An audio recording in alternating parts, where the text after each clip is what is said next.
Oh, yung alaga ko namang sa isno, hindi makalabas oh. Kasi basa yung kalsada oh, nandyan lang siya oh. Yun namang pusa akong Persian, tinatalian ko siya sa umaga ka-chabs kasi hindi siya pwedeng makalabas, hindi kasi siya marunong bumalik. Nung nakaraan nakawala, buti ka mo, dito lang sa harapan ng tindahan ko siya nakarating, hindi talaga siya lumayo. Ito namang aso namin, sobrang bait niyan ka-chabs. Kahit nakabukas ang pintong ganyan ang gate. Ganyan, hindi yan lumalabas ka-chabs. Ganyan yan siya. Hanggat hindi mo siya sinasabihang lumabas siya dito sa labas, hindi yan lumalabas. Ayun namang Persian ko. Andyan lang yan siya pag umaga.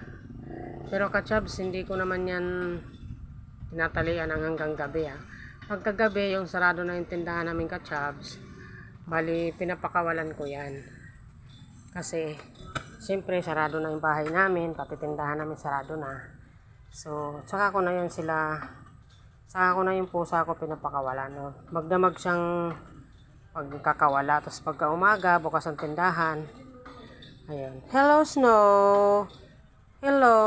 Say hi to vlog ni Mami. Hello! Good morning, good morning. Thank you for watching, ka-chabs.